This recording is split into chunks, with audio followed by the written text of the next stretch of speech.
Shalom, selamat pagi Bapak Ibu Saudara semuanya. Selamat ulang tahun. Yang keberapa? 68 tua ya. Ya coba kalau itu orang kan tua banget gitu seperti itu. Ya, mungkin Bapak Ibu sudah dapatkan flyer. Hari ini saya bicara tentang integritas. Mungkin Bapak Ibu sudah sering kali dengar, bahkan mungkin pernah mengucapkan kata ini kepada siapapun juga seperti begitu. Tapi hari ini kita mau belajar dari sudut Alkitab ya, karena saya melihat Alkitab juga mengajarkan hal yang sama, integritas seperti begitu. Kalau Bapak Ibu, saya mau tanya, apa yang dilakukan oleh banyak orang ketika mereka membaca sebuah tanda ini? Ini dalam bahasa Inggris ya, kalau dalam bahasa Indonesia, awas cat basah. Saya mau tanya, apa yang biasa dilakukan oleh orang ketika dia baca itu di sebuah tanda, di atas bangku atau di atas. Saya mau tanya, apa yang biasa Anda lakukan? Nah, kita cat basah, mosok sih, terus kita pegangan. Padahal kita tahu itu cat basah. Kayak ada sesuatu yang menggelitik hati kita. Kemudian menggerakkan tangan dan jari kita untuk menyentuh barang yang sudah ada tandanya, cat basah, betul enggak? Kita tahu kan, namanya cat basah jangan dipegang, nanti tangan kita jadi kotor seperti begitu. Anda tahu, itu seringkali terjadi dalam kehidupan kita. Kenapa? Karena kita punya moral dosa yang paling rendah. Dalam hati kita, dalam hidup yang kita miliki, kita seringkali berpikir untuk melakukan sesuatu yang bertentangan dengan aturan. Melawan dengan yang namanya perintah. Itu seringkali terjadi. Sesuatu yang kecil. Yang tanpa kita sadari kita lakukan berulang kali. Makanya kan ada ungkapan yang mengatakan aturan dibuat itu supaya dilanggar. Betul enggak? Itu kan orang bodoh gitu. Kenapa itu muncul? Ya karena ini. Kita manusia punya kecenderungan ini. Kita punya moral dosa yang paling rendah dalam kehidupan kita. Kita suka sekali tentang aturan, melawan perintah seperti itu. Tidak suka dengan tata tertib. Wah, kita paling tidak senang kalau diatur. Sehingga kita lebih suka, ayo tak lakukan sesuai dengan apa yang aku mau saja.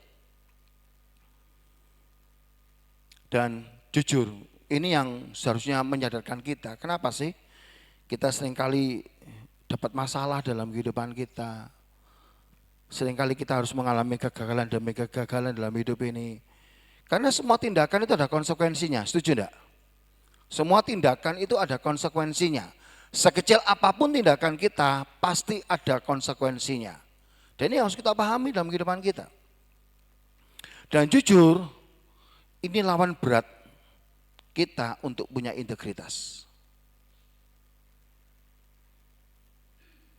Karena kita punya kecenderungan yang seperti ini. Ada moral dosa kita yang paling rendah. Kita suka sekali ngelawan. Wes ngerti dikasih aturan, dikasih tertib, ya tetap aja dilawan. Tetap aja dilanggar. Ini contoh kecil. Seperti yang tadi saya katakan, saya yakin Bapak Ibu pernah mendengar kata integritas. Mungkin kita pernah mengatakan, ayo jadi pribadi yang integritas. Apa sih integritas? Saya yakin Bapak Ibu sudah punya pola pikir ya. Integritas itu apa? Dari bahasa Latin. Integer, komplit, tanpa cacat, sempurna, tanpa kedok.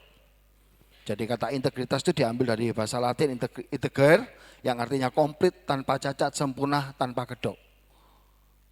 Sesuatu yang kita lakukan dengan jujur, tidak ada yang ditutupin, luar dalam sama.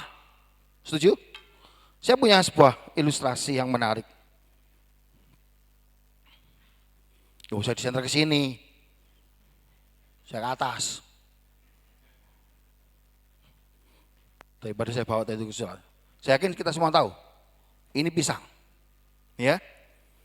Bentuknya pisang, warnanya pisang, baunya pisang.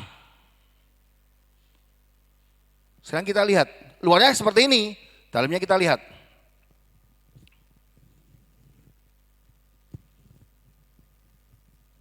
Gak mateng.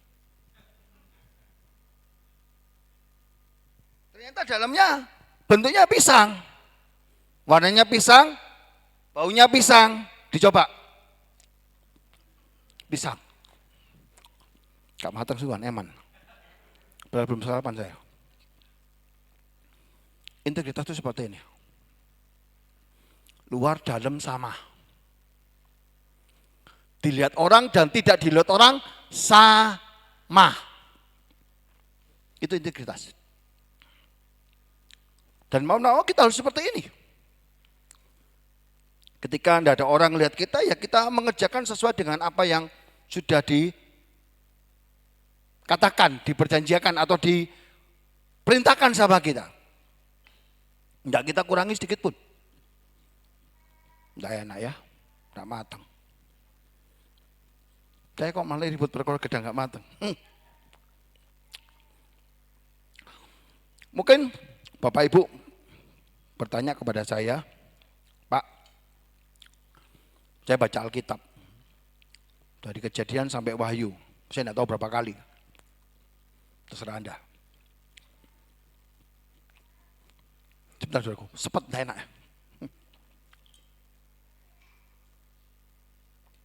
Tapi Pak, saya tidak pernah ketemu kata integritas. Saya katakan, betul, kalau Anda baca Alkitab di dalam terjemahan baru yang Anda miliki, saya jamin Anda tidak akan menemukan kata integritas. Tapi bukan berarti Tuhan tidak pernah mengajarkan integritas dong. Karena ketika saya melihat di dalam Alkitab versi yang lain, secara khusus versi King James Version, kalau Anda punya nanti baca di rumah, Anda akan menemukan kata integrity. Ya memang di dalam Alkitab kita enggak ditulis dengan kata integritas, dengan kata yang beda, seperti begitu. Tapi konsepnya ternyata integritas juga diajarkan di dalam Alkitab. Meskipun hanya di Perjanjian Lama. Jadi kata integritas atau itu King James Version itu cuma 16 kali. Jadi tidak banyak, cuma 16 kali dimunculkan di dalam Alkitab. Dan ditujukan kepada cuma 3 orang. Bukan 16 orang, cuma 3 orang. Abraham, Daud, dan Ayub. Abraham disebutkan 2 kali. Daud disebutkan sekali. Ayub disebutkan 4 kali. Sisanya dipakai Daud untuk menulis Mazmur dan Salomo untuk menulis Amsal. Konteksnya seperti itu. Menarik sekali, kata integrity ini cuma 16 kali dalam Alkitab, tapi bukan berarti tidak penting. Karena saya melihatnya ada tokoh Alkitab yang sangat hebat, luar biasa, yang banyak dikagumi oleh banyak orang, seringkali dikhotbahkan oleh banyak pendeta, Abraham, Daud, dan Ayub. Dan mereka juga memiliki integritas di mata Tuhan. Itu berarti Tuhan ingin juga kita punya integritas sebagai umatnya. Kita akan sama-sama belajar dari Ayub saja ya, karena Ayub saya tertarik ditulis 4 kali. Daud cuma sekali, Abraham 2 kali. Kita akan melihatnya dalam Ayub pasal 23, minta izin saya pakai King James Version supaya terbukti memang kata integritas itu keluar ya. And the Lord said unto Satan, hast thou considered my servant Job, that there is none like him in the earth, a perfect and an upright man, one that feared God and eschewed evil. And still he hold fast, dia memegang kuat, his integrity, integritasnya. Although thou move me against him, to diss him, meskipun kau gerakan aku untuk melawan dia, menghancurkan dia tanpa alasan. Ini menarik sekali. Alkitab menuliskan dia punya integritas. Siapa? Ayub. Ada integritas yang betul-betul ditampilkan oleh Ayub dalam hidupnya. Kalau dalam terjemahan baru yang Anda miliki ditulis dengan kesalehan. Hampir semua kata integrity yang di dalam Alkitab itu kalau dilihat dalam teks aslinya Tom yang punya arti completeness, kelengkapan, innocent, tidak bersalah, integrity, integritas, upright, jujur. Jadi kita bisa melihat ternyata integritas juga dibahas loh di dalam Alkitab. Kita diminta Tuhan untuk jadi pribadi yang punya integritas. Dan tadi di awal saya sudah katakan tidak mudah, tidak gampang punya integritas, tapi itu penting. Tapi itu penting. Nanti dengan berjalannya penjelasan saya, kita akan melihat ternyata punya integritas itu hebat loh, luar biasa loh. Sesuatu yang jujur ya, yang diinginkan oleh banyak orang, itu terjadi dalam kehidupan kita. Dan itu dimulai dari mana? Dari integritas. Kembali ke dalam Ayub 23, kita semua tahu itu perbincangan atau perkataan atau komunikasi antara Tuhan dengan setan. Ketika setan sudah mengelilingi dunia dan balik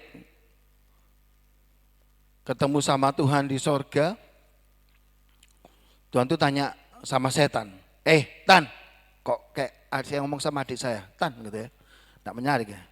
Kamu dapat enggak satu hambaku namanya Ayub? Itu orang luar biasa loh. Dia itu orang yang punya integritas. Saya berhenti di sini. Kalau Tuhan yang ngomong orang ini punya integritas,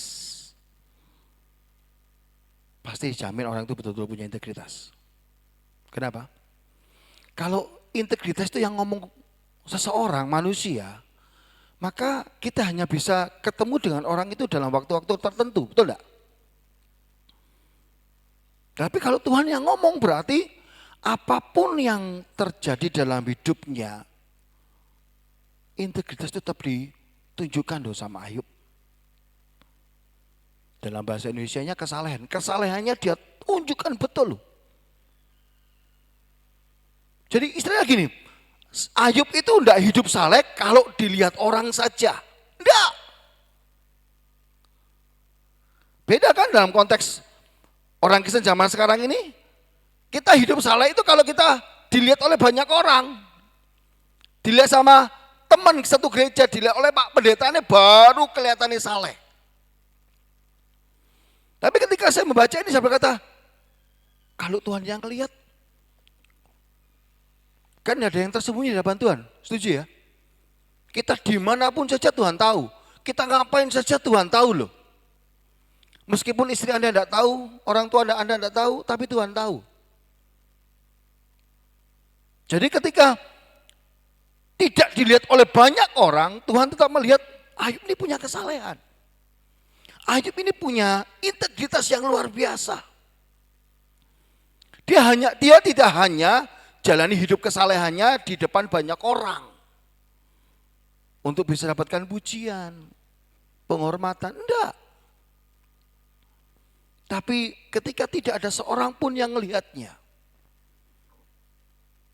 ketika tidak ada seorang pun yang menghormatinya atau menilai hidupnya, dia tetap berkata, aku tetap hidup di dalam integritas. Aku harus tetap hidup dalam kesalehan. Jadi yang pertama kita bisa melihat bahwa integritas di mata Tuhan adalah orang yang jaga kesalehan hidupnya, kerohanian hidupnya setiap saat. Dilihat atau tidak. Seperti saya katakan tadi, itu enggak gampang. Karena kita suka sekali hanya menunjukkan hidup saleh kita di depan banyak orang.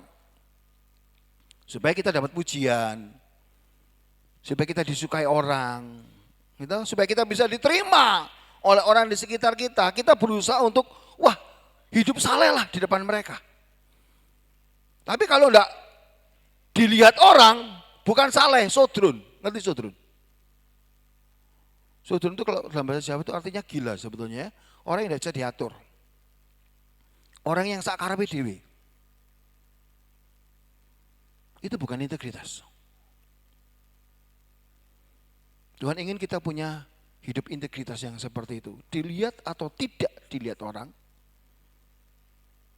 hidup kerohanian kita bisa kita pertanggungjawabkan di hadapan Tuhan. Menarik sekali, dalam ayat pasal 2 ayat 3, saya ambil dalam bahasa Indonesia masa kini. Tuhan bertanya, apakah sudah kau perhatikan hambaku Ayub? Di seluruh bumi tak ada orang yang begitu setia dan baik hati seperti dia. Ia menyembah aku dan sama sekali tidak melakukan kejahatan. Dia masih setia kepadaku walaupun engkau telah membujuk aku mencelakakan dia tanpa alasan. Kita semua tahu Ayub ini adalah orang yang sungguh menghargai hubungannya dengan Tuhan.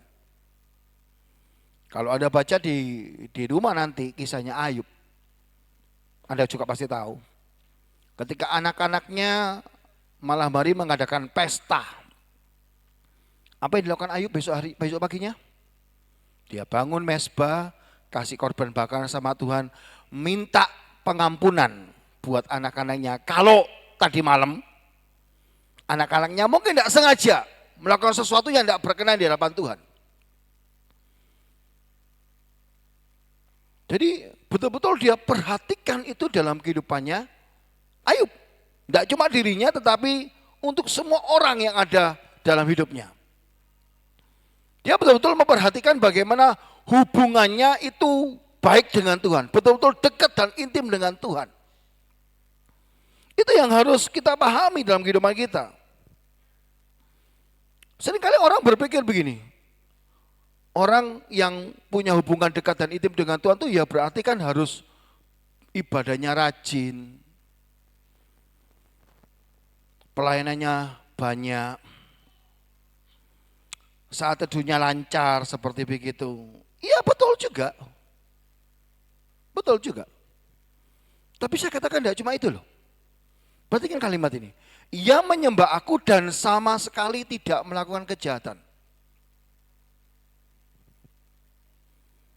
Ketika seseorang membangun hubungannya dekat dan intim dengan Tuhan, tidak hanya dia melakukannya sesuatu yang bisa dilihat oleh orang.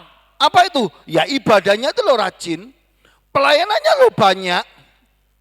Mungkin di rumah anak-anaknya keluar istrinya, pasangan hidupnya ngelihat dia punya saat teduh yang luar biasa, tidak pernah bolong. Itu kan yang cuma bisa dilihat oleh orang. Karena memiliki hubungan yang dekat dan intim dengan Tuhan, dia punya komitmen untuk jaga hidupnya di dalam kekudusan.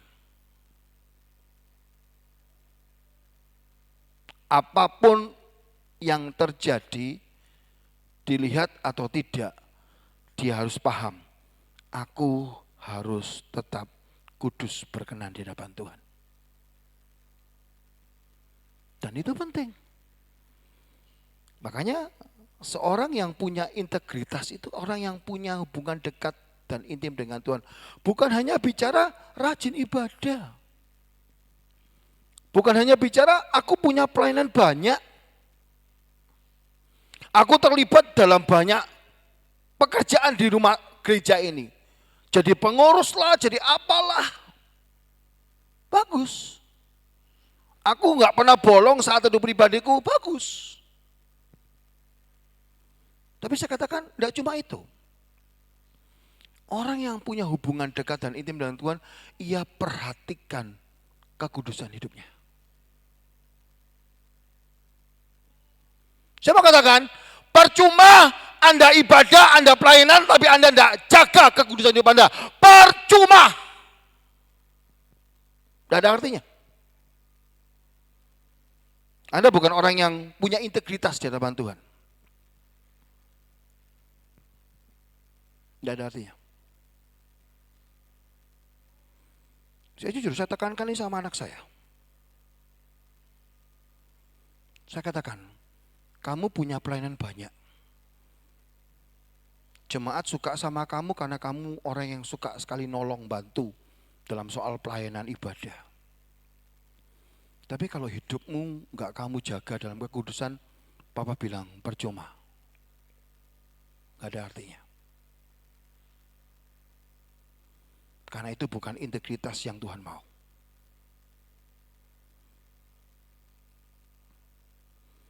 Menarik lagi Ayub pasal 2 ayat 3, firman Allah yang hidup. Lalu Tuhan bertanya pula, nah apakah engkau melihat hambaku Ayub?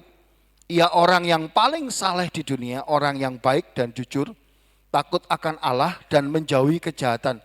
Bahkan ia tetap tekun dalam imannya walaupun engkau telah membujuk aku untuk membiarkan engkau menyakiti dia tanpa alasan. Saya suka sekali kalimat, ia tetap tekun dalam imannya. Tadi kita sudah lihat bagaimana Ayub sangat menjaga hubungannya dengan Tuhan. Ia mempercayai bahwa Tuhan itu segala-galanya dalam hidupnya.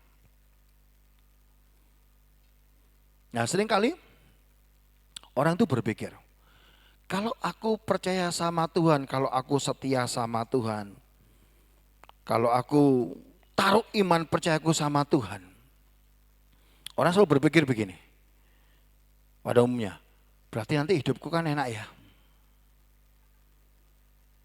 Dijaga, dipelihara sama Tuhan, nanti tidak ada masalah, tidak ada persoalan dalam hidupku. Semuanya lancar, semuanya enak, seperti begitu. Sebentar. Konsep yang seperti itu seringkali didengungkan oleh begitu banyak orang. Ketika kita tekun di dalam iman kita, dalam percaya kita sama Tuhan, kita berharap semuanya enggak ada masalah. Semuanya mulus, semuanya tenang, semuanya menyenangkan. Saya katakan maaf ya, itu konsep pola pikir yang keliru. Anda baca Alkitab, saya seringkali ketika baca Alkitab itu saya suka sekali ketika melihat orang-orang yang betul-betul dekat sama Tuhan. Bahkan dikatakan disertai Tuhan. Alkitab belum nulis, bukan saya loh. Tapi hidup yang mereka jalani selalu ada masalah. Selalu dihadapkan dengan persoalan dalam hidupnya. Selalu ada penderitaan yang harus mereka hadapi dalam hidup mereka. Dan jujur ini yang seringkali tidak bisa diterima oleh begitu banyak orang. Tidak bisa diyakini oleh begitu banyak orang. Dan konsep ini yang dimunculkan lagi di dalam kehidupannya Ayub. Bahkan ketika kita berusaha untuk membangun integritas kita kan berharap, ya kalau saya bangun integritas di hadapan Tuhan, nanti Tuhan lancarkanlah hidup saya. Tuhan berkatilah hidup saya, seperti begitu. Tetapi ketika itu tidak terjadi, kita jadi kecewa. Kita seringkali marah sama Tuhan. Saya mau katakan, itu loh yang terjadi dalam kehidupannya istrinya Ayub. Then said his wife unto him, dan istrinya berkata kepada dia, dost thou still retain thine integrity? Dan apakah kamu tetap memegang integritasmu? Kutuki Tuhan dan mati. Kita semua tahu, ini diperkatakan oleh istrinya Ayub ketika Ayub sudah mengalami keterpurukan. Betul enggak? Ada masalah demi masalah bertubi-tubi dalam hidupnya. Sehingga istrinya Ayub berkata, percumalah bangun integritas, percumalah bangun iman keyakinanmu, tekun dalam imanmu, percuma. Percuma hidup dalam kesalehanmu, tidak ada artinya. Oh hidupmu kayak gini kok. Wes tinggalin Tuhan aja. Seringkali kita seperti itu, kita jadi marah, kita jadi kecewa. Dalam hidup yang kita jalani, ketika kita menghadapi hal yang seperti itu. Tapi hari ini kita mau belajar dari Ayub loh. Dia luar biasa, dia tekun banget dengan imannya, dia bangun hubungannya begitu dekat sama Tuhan. Sampai untuk seluruh keluarganya dia perhatikan betul-betul loh. Dan itu bukan berarti Ayub lepas dari penderitaan. Ayub lepas dari masalah. Kenapa? Ya itu yang terjadi, itu realita yang terjadi. Kita tidak bisa pungkiri hidup yang kita jalani dalam dunia ini selalu dan selalu akan diberhadapkan dengan masalah. Sebaik apapun kita pasti diberhadapkan dengan masalah. Yang menarik bagi saya adalah, saya melihat fokus utama ketekunan iman daripada Ayub. Ini yang seringkali jujur ya agak sedikit dibikin keliru oleh begitu banyak pengkhotbah. Mereka selalu mendengungkan, ayo percaya sama Tuhan, nanti Tuhan berkati loh. Saya enggak mempersalahkan loh, kalau kita percaya Tuhan itu pasti memberkati, berkat-berkat Tuhan itu pasti mengalir dalam kehidupan kita. Saya enggak anti itu, saya juga percaya dalam hidup itu. Tapi untuk percaya sama Tuhan fokusnya cuma untuk berkatnya Tuhan, kenyamanan. Wah itu jadi keliru saudaraku. Lama-kelamaan kenyamanan berkat itu jadi berhala buat kita, betul enggak? Kalau Tuhan enggak kasih, kita kecewa sama Tuhan. Kenapa? Karena itu berhala kita.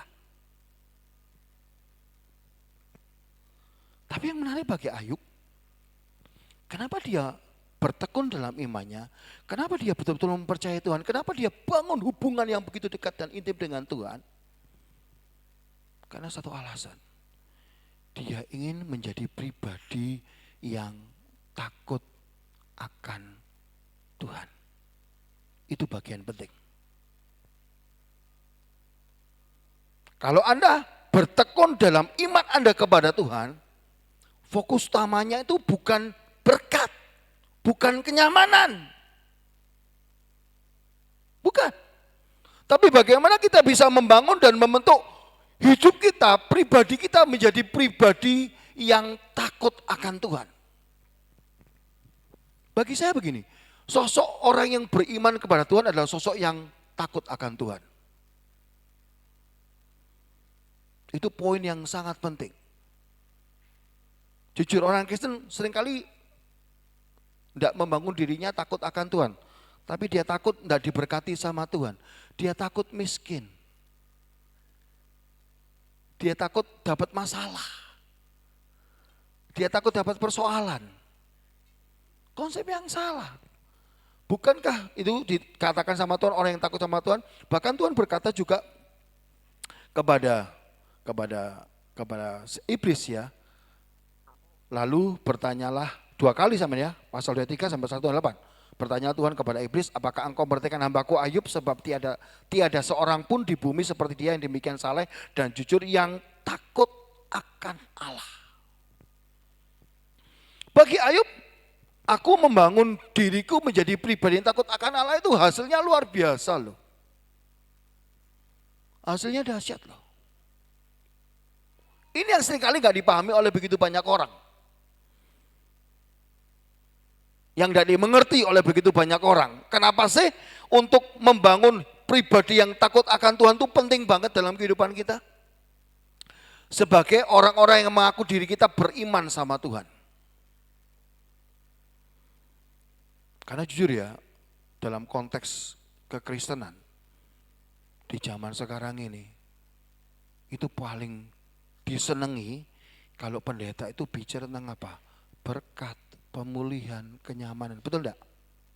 Coba kalau ada pendeta ngomong gitu, bicara gitu di atas mimbar, pewanter, orang suka sekali. Apalagi datang pas lagi-lagi terpuruk-puruknya. Terus pendetanya yang khotbah berkata, kalau hari ini engkau dalam keadaan susah dan terpuruk, tertekan, Tuhan itu Allah yang luar biasa yang bisa membangkitkan Anda. Berkat Tuhan akan mengalir. Rasanya itu lega banget. Senang banget. Ya saya enggak anti, sekali lagi saya enggak anti dengan berkat. Bahkan saya beberapa kali khotbah tentang berkat. Tapi sekali lagi tujuan kita percaya sama Tuhan bukan berkat. Tapi menjadikan diri kita pribadi yang takut akan Dia. Itu tujuan utama. Kenapa? Karena hasilnya luar biasa loh. Kenapa saya katakan begitu? Coba lihat. Ayub 1:9-10. Lalu jawab iblis kepada Tuhan, apakah dengan tidak mendapatkan apa-apa Ayub takut akan Tuhan? Bukankah engkau yang membuat pagar sekeliling dia dan rumahnya serta segala yang dimilikinya? Apa yang dikerjakannya telah kau berkati dan apa yang dimilikinya makin bertambah di negeri itu. Ini meskipun perkataannya iblis. Tapi ada satu kebenaran yang luar biasa di balik orang yang takut akan Tuhan. Iblis berkata kepada Tuhan, iya dong, dia orang yang takut akan Tuhan kok. Tapi Tuhan tahu dia punya integritas, diberkati atau tidak, Ayub tidak berubah.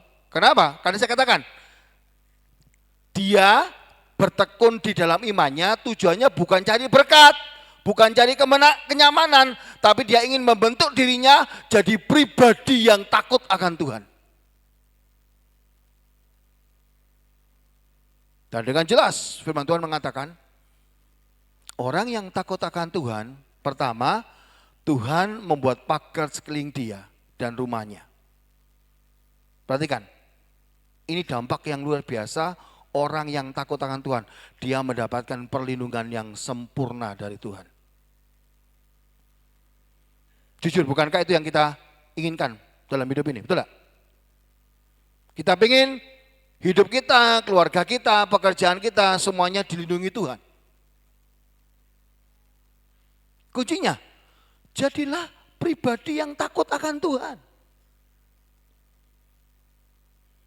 Yang kedua dikatakan, dan apa yang dikerjakannya Tuhan berkati. Bukankah ini yang seringkali saya kutip dalam doa saya?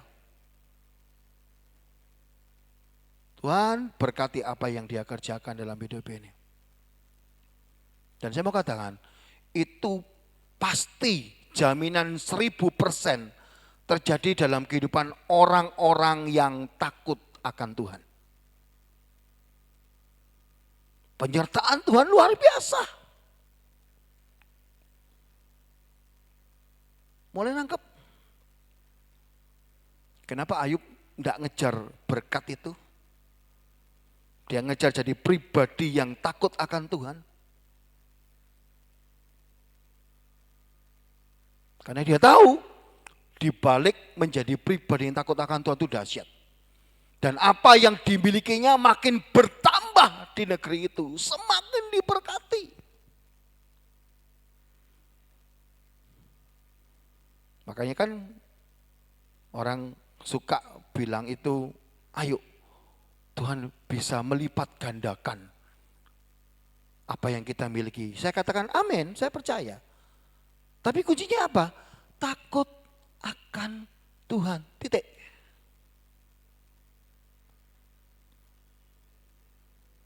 Bukan dengan yang lain. Dan kita semua tahu kan?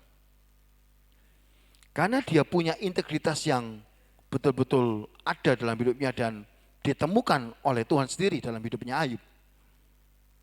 Meskipun di tengah kondisi yang sangat-sangat terpuruk.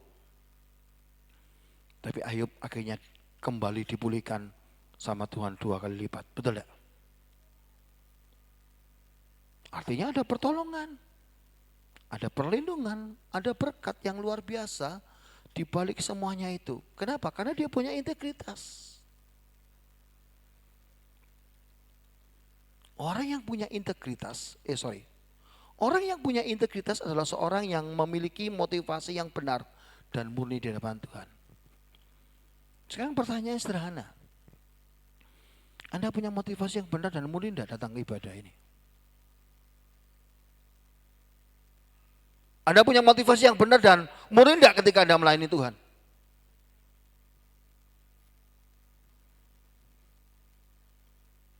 Itu yang dipertanyakan.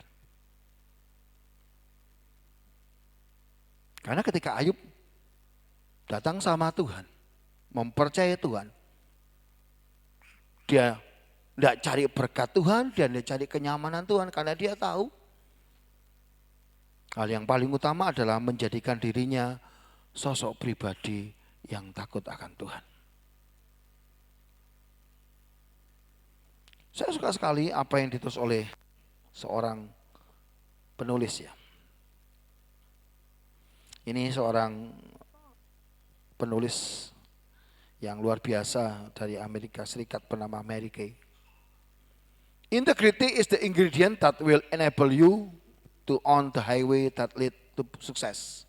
It advertises you as being as individual who will always come through force rapidly ahead. Atau integritas yang kita miliki itu akan memampukan kita berada di dalam jalan tol. Artinya kesuksesan yang kita miliki bisa kita dapatkan dengan mudah. Seperti saya katakan tadi di awal, semua orang kepingin yang namanya hidupnya berhasil, sukses. Tapi seringkali tidak tahu gimana caranya. Hari ini kita tahu. Caranya untuk bisa berhasil itu jadilah orang yang punya integritas. Itu seperti mengikatkan diri kita menjadi orang yang selalu punya keberhasilan di dalam segala sesuatunya. Itu kalimat yang kedua. Jadi luar biasa nggak integritas itu? Dahsyat men. Tapi seringkali disepelekan. Seringkali dipandang sebelah mata oleh begitu banyak orang. Kita hanya berusaha kelihatan baik, saleh. Kalau di depannya orang-orang, di pandangan banyak orang. Tapi ketika tidak ada satupun yang melihat kita jadi orang yang liar. Itu bukan integritas. Hari ini kita belajar ya, bahwa integritas itu sebuah sikap yang penting. Atau sebuah kebiasaan yang sangat penting dalam kehidupan kita. Kenapa? Karena itu kunci keberhasilan yang ingin kita raih dalam kehidupan kita. Dan di hadapan Tuhan, orang yang punya integritas adalah orang yang jaga kesalahan hidupnya. Dilihat atau tidak? Sama seperti pisang itu. Luar dan dalamnya sama, bro. Jangan cuma luarnya kelihatan baik, bareng makan dalamnya kayak tadi itu, sepet. Tidak menyenangkan. Yang kedua, kita harus bangun hubungan dekat dan intim dengan Tuhan. Tidak cuma bicara tentang rajin ibadah, banyak pelayanan, terlibat banyak kepengurusan, punya saat teduh pribadi yang tidak pernah bolong, bukan cuma itu. Orang yang bangun hubungannya dekat dan intim dengan Tuhan, dia memperhatikan kekudusan hidupnya.